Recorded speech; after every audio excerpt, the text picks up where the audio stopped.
Bom dia, pessoal. Bem-vindos a mais uma live da InvestMind com o Lívio Ribeiro, que é mestre em economia pela PUC-Rio, pesquisador do IBRE da FGV e diretor de research da BRCG.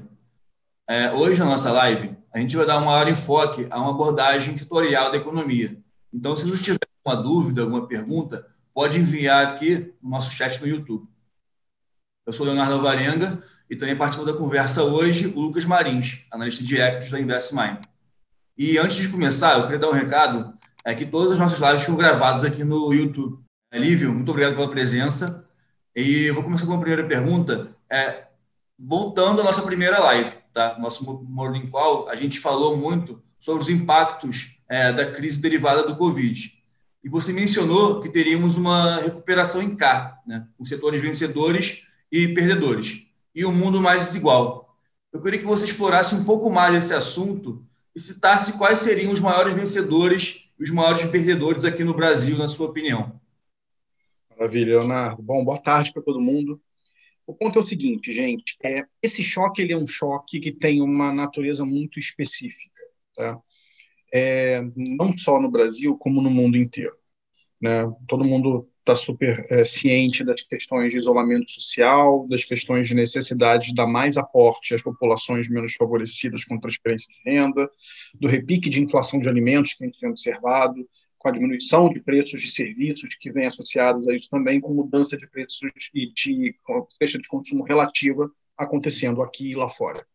Esse é um mundo que muda a distribuição de renda entre os setores, entre os decis de renda da população e entre os setores da economia. Quando eu falo de uma recuperação em K, o que eu quero dizer, na verdade, é isso. O choque da Covid, ele é um choque que ele tem uma natureza disruptiva. Essa disrupção, ela pode ser estrutural, setores que depois da Covid vão acelerar e vão tomar uma nova trajetória de crescimento sustentado mais elevado. Acho que um exemplo óbvio é o que a gente está fazendo agora, né? Essa reunião há 10 meses, 12 meses atrás, ela não estaria acontecendo numa live no YouTube, sendo gravada, uma coisa que todo mundo podia fazer, mas ninguém fazia de fato. Hoje em dia todo mundo faz isso, esse é o benchmark do nosso trabalho, nesse momento pelo menos. E outros setores que vão desacelerar muito e que não necessariamente vão sumir, mas cujo tamanho vai ser bem menor. Por exemplo, vou dar um exemplo simples, né? Alimentação fora de casa na contraposição entre você ir a um restaurante para comer no restaurante ou delivery da comida ou takeaway, pegar a comida feita no restaurante e comer em casa.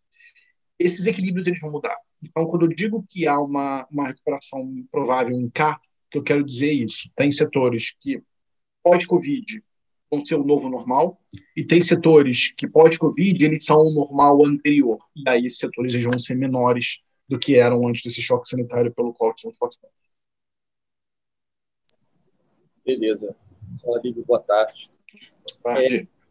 Quando você está avaliando, então, o fim do auxílio emergencial, já te perguntei isso em algumas lives, mas mais especificamente sobre o varejo. Ele já foi reduzido aí nesses últimos meses, e hoje no call de resultado da Aliança, o CFO disse que eles não sentiram ainda essa redução, as vendas continuam aumentando, tanto pelo aumento do fluxo de pessoas, quanto até pelas pessoas voltando a se empregar também, principalmente os informais. Tá? Eu gostaria de saber, então, como é que você espera isso para o varejo.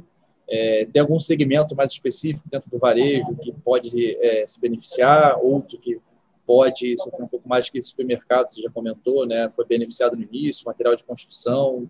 Uhum. Então, um pouco sobre isso. Vamos lá.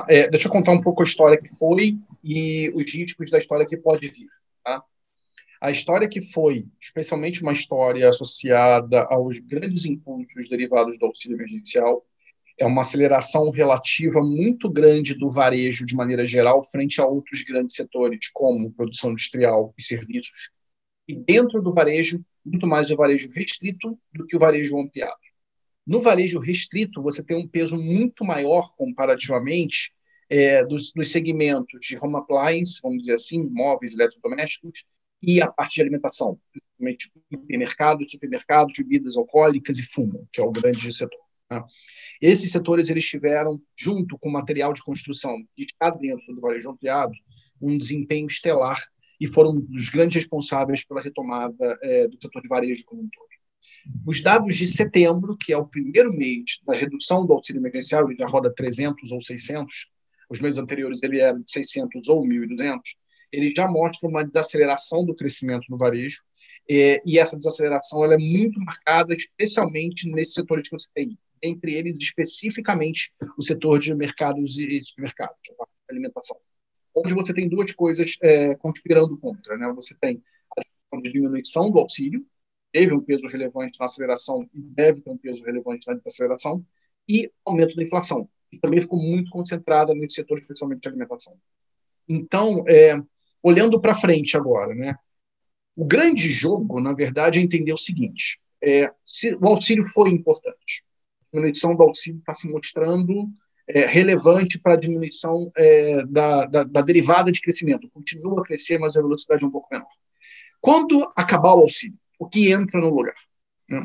Se nós tivermos uma troca de guarda perfeita entre auxílio e renda gerada pelo mercado de trabalho, seja formal ou informal, a diminuição do auxílio, a supressão do auxílio, ela não vai ser percebida. Se nós tivermos uma compensação perfeita da poupança acumulada nas famílias mais ricas, que podem voltar a consumir, e aí compensar perfeitamente a diminuição da renda que está nas famílias mais pobres, que são as que recebem o auxílio emergencial, possivelmente também a gente não vai perceber grandes efeitos, ainda que sua composição seja diferente. O problema é que ambas as coisas que eu acabei de citar são enormes incertezas.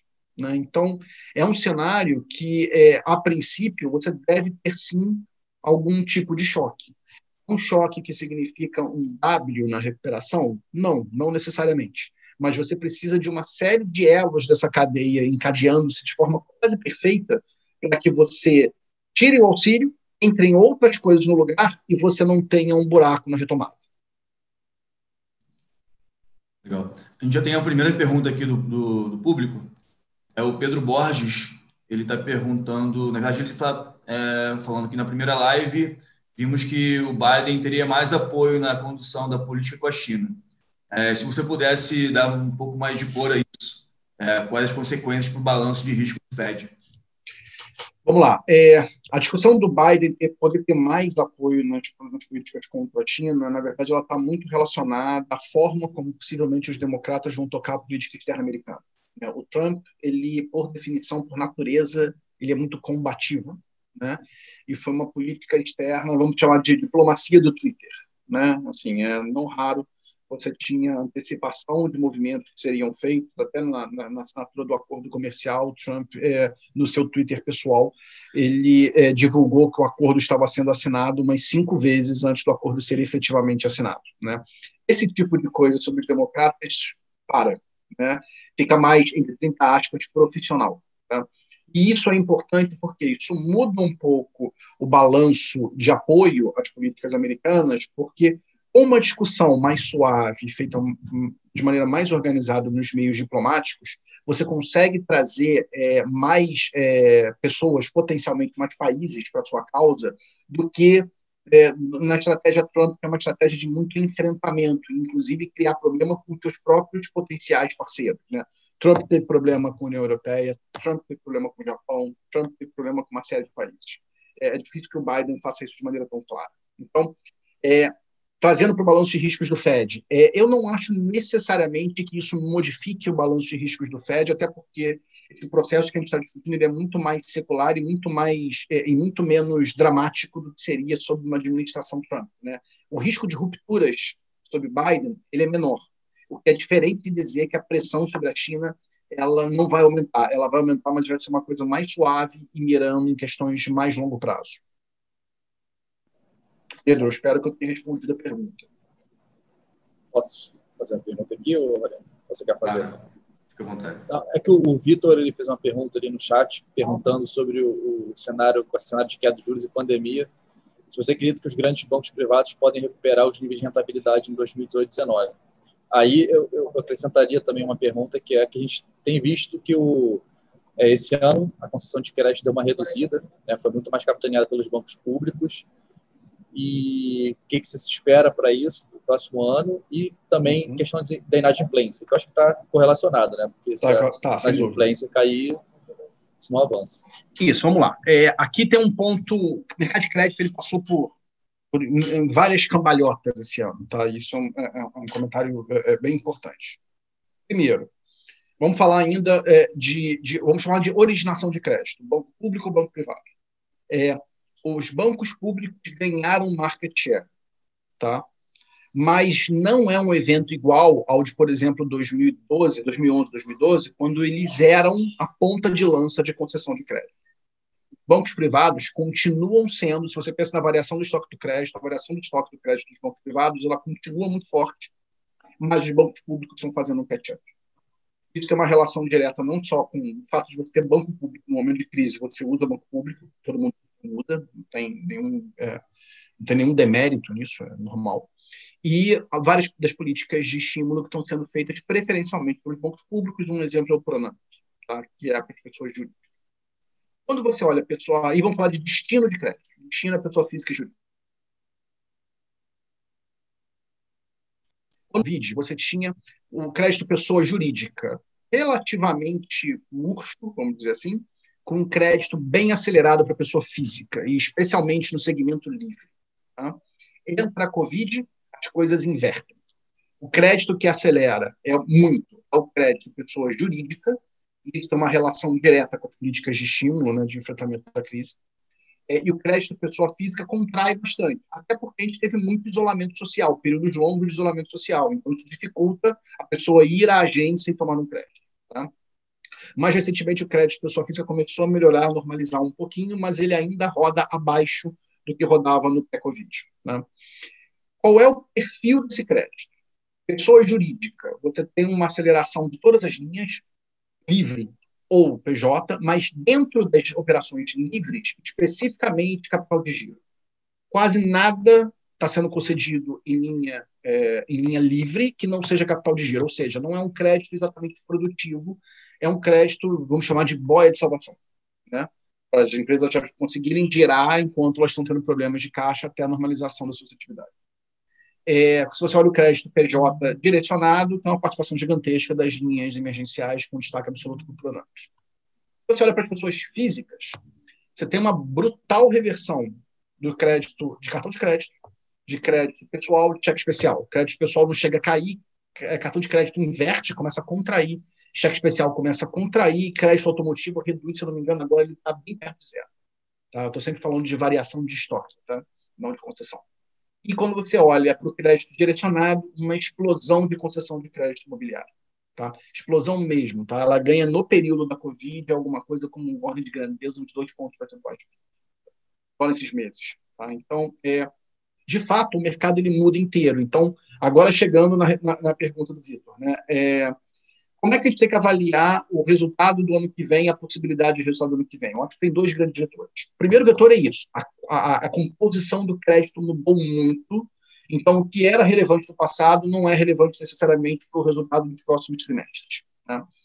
Por exemplo, o fato de você ter mais crédito imobiliário, a princípio, por ter um colateral, é uma ideia boa em relação a outras linhas que não têm colateral.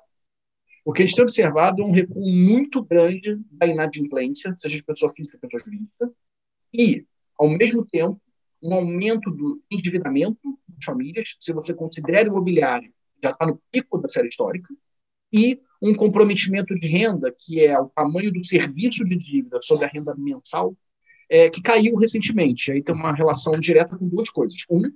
Teve repasse do juro para a ponta, as linhas ficaram mais baratas, e 2, teve muita política de estímulo que fez com que a renda aumentasse. Né? Essas coisas vão mudar um pouquinho.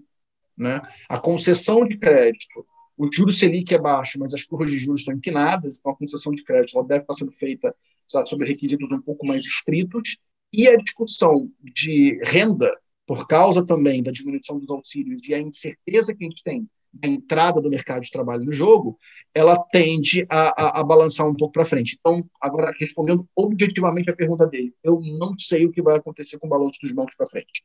Mas tem muita coisa que tem que ser avaliada e a gente não pode perder isso de vista. Tem mudança na composição do crédito concedido e tem mudança na possibilidade de você ter aumento de comprometimento, o endividamento já foi, aumento de comprometimento e eventualmente inadimplência, se o mercado de trabalho não pegar no tranco em 2021. É um risco? É.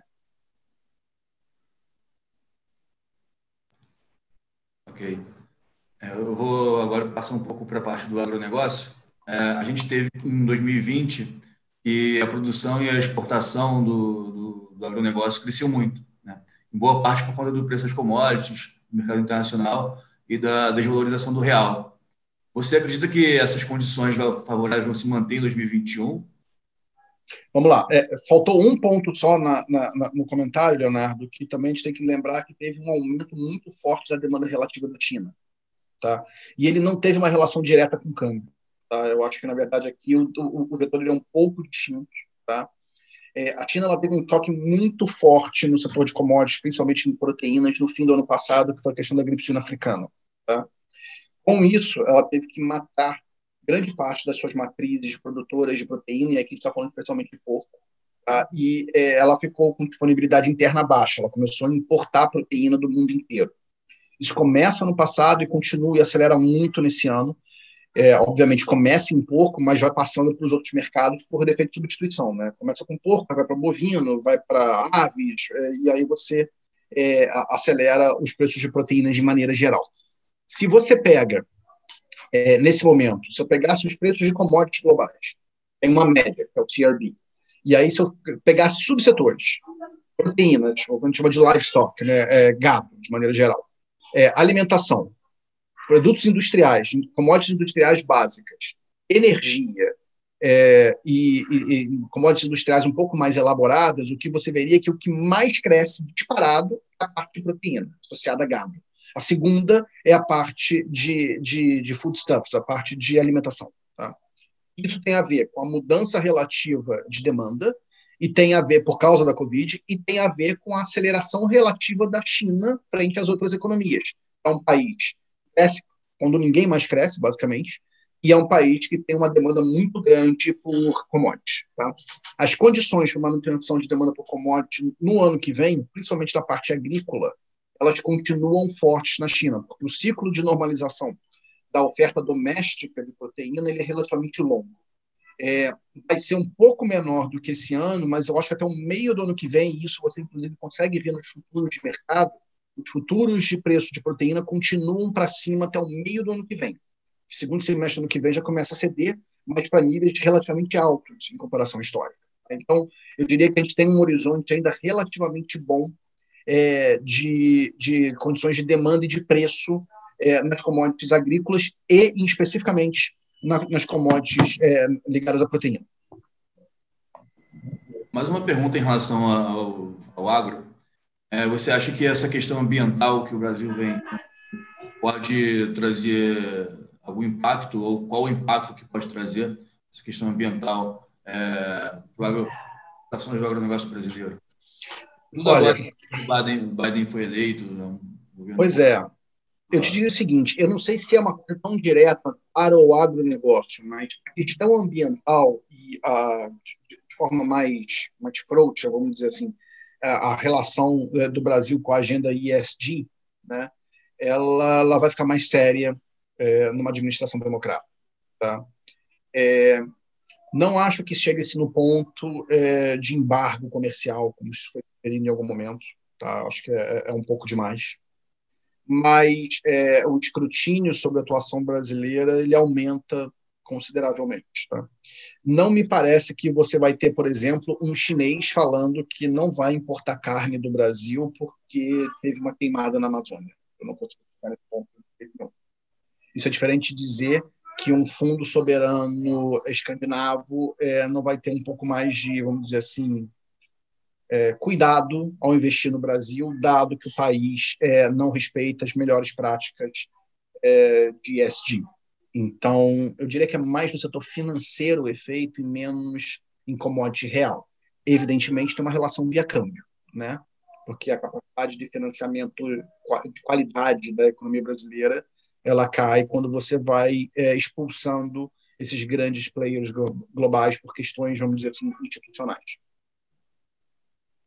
Bom, então, aproveitando que está falando de commodities, falou de China, como é que você vê o preço do minério de ferro aí para frente? Porque no meio da crise a gente viu o petróleo desabando, enquanto o preço do minério de ferro ficou lá em cima, né? Estava no 80, subiu até, ficou lá, está no $120 tonelada agora.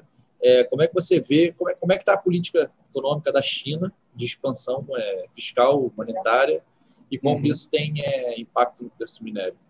Então, essa aceleração que a gente teve do preço do minério no decorrer da Covid até esse momento, né, da pandemia até esse momento, ela tem uma relação direta com o que eu chamo de velha China, né? Que é o quê? É a parte de infraestrutura, é a parte de investimento, é a parte, em geral, de exportação. Esse evento é um pouquinho diferente do lado da exportação, mas é essa parte mais ligada ao setor de hard commodities, a investimento, ao Estado, puxando a retomada do crescimento chinês. Isso é bastante claro, principalmente na virada do segundo para o terceiro tri, que o grande setor a puxar do lado da demanda foi o investimento, com reverberações do lado da oferta, especialmente na produção manufatureira e no setor de construção civil. Tá? Para frente, a gente tem que tomar um pouco de cuidado. Por quê? Sempre tem um perigo na China, que é, vamos dizer assim, regulatório, prudencial, de você passar do ponto no setor de construção civil, o preço das casas subir muito, isso começar a virar uma pressão para as famílias chinesas, e preço de casa para cima é bem-estar para baixo é insatisfação com o regime. Isso não é muito bom num regime totalitário. Tá? Então, existiu, de fato, agora, se eu não me engano, tem umas 3 ou 4 semanas, uma mudança de regulação no PBOC, que é o Banco Central Chinês, onde ele travou a possibilidade das grandes incorporadoras contraírem crédito. Tá? Por que isso é relevante? Quando elas contraem menos créditos, elas têm menos capacidade de ir nos leilões de terra e arrendar as terras dos governos locais para fazer os seus empreendimentos. Ao fazer menos empreendimentos, elas têm menos o que vender. E ao ter menos o que vender, você tem uma tendência natural de aceleração da construção civil e do setor de construção de maneira geral, né? Tanto do lado da oferta quanto do lado da demanda. A demanda continua forte, tá? Essa política ela foi bastante específica para movimentos do lado da oferta, tá? E isso tende, olhando para frente, a diminuir a velocidade de expansão da construção civil e, portanto, a demanda por hard commodities. É diferente de dizer que vai cair muito, tá, Lucas? Porque quando a gente fala de, não, o PIB de China já não é tanto minério e é mais, digamos, proteína. De maneira nenhuma eu estou dizendo que vai se parar de fazer estrada na China, que vai se parar de fazer construção civil ou metrô. Estou dizendo que, no peso relativo, você começa a jogar mais em soft commodities, mercado doméstico, expansão de renda, riqueza das famílias chinesas, do que do lado de hard commodities ligadas a minério, ligada ao setor mais da velha China. Mas a velha China não morre. Isso é muito importante. E esse Green New Deal aí que os democratas prometem para o ano que vem de fazer estrada, pontes, estrada de ferro, isso pode ter algum efeito ou nem se compara à demanda chinesa? Sim, pode ter efeito porque o mercado ele é um oligopólio. Na prática, são 3 empresas que oferecem minério no mundo, né? Mas a demanda chinesa é infinitamente maior. Não se compara de maneira nenhuma. E eu tenho algumas dúvidas grandes se as promessas de campanha elas viram fatos, pelo menos na velocidade que as pessoas falam. Tem uma direção legal, tem uma direção, mas acho que vai ser mais lento do que eu tenho na cabeça.